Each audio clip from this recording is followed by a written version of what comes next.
এই লোকটি মাত্র এক আঙ্গুল দিয়েই উড়ন্ত একটি তলোয়ার আটকে দেয় এবং সরাসরি তলোয়ারটি উল্টে ছুঁড়ে ফেলে দেয়। এরপর সে খুব স্বাভাবিকভাবে হাত নাড়তে আলোর একটি তরঙ্গ মহিলার বোনের দিকে ছুটে যায়। সৌভাগ্যক্রমে মহিলাটি সময়মতো উপস্থিত হয়ে সেই আলোক তরঙ্গটি আটকে দেন। লোকটির শক্তি দেখে মহিলা ভীষণভাবে হতবাক হয়ে যান। তাই নিজের ঠিক করা ব্যক্তির সাথে বিয়ে এড়াতে সে লোকটিকে 100 বছরে একবার অনুষ্ঠিত হওয়া একটি টুর্নামেন্টে অংশ নিতে আমন্ত্রণ জানান। তিনি লোকটিকে বলেন এই প্রতিযোগিতার বিজয়ী শুধু তার স্বামী হবে না, বরং গোটা বিশ্বের রাজা হিসেবে অভিষিক্ত হবে। তিনি আশা করেছিলেন লোকটি এতে অংশ নেবে। লোকটি আত্মবিশ্বাসের সাথে রাজি হয়ে যায় এবং প্রতিযোগিতার স্থানের দিকে রওনা দেয়।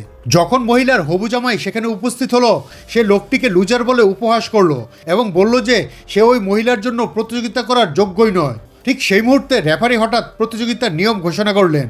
একটি চুল্লি থেকে ক্রমাগত শক্তি নির্গত হতে থাকবে, যা সবাইকে দূরে ঠেলে দেবে, আর যে ব্যক্তি সেই চুল্লির সবচেয়ে কাছে যেতে পারবে সেই হবে বিজয়ী।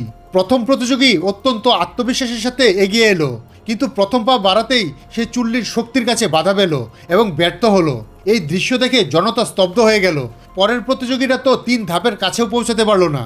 মহিলাটি হতাশায় মাথা নিচু করলেন। তার হবু জামাই তখন সব প্রতিযোগীকে অপদার্থ বলে বিদ্রূপ করলো।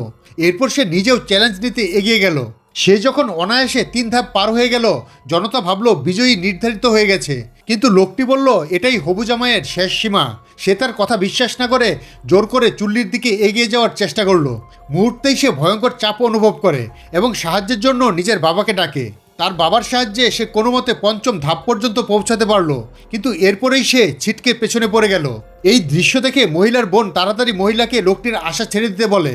যখন রেফারি ফলাফল ঘোষণা করতে যাচ্ছিলেন, ঠিক তখন লোকটি সরাসরি চুল্লির দিকে হাঁটতে শুরু করলো।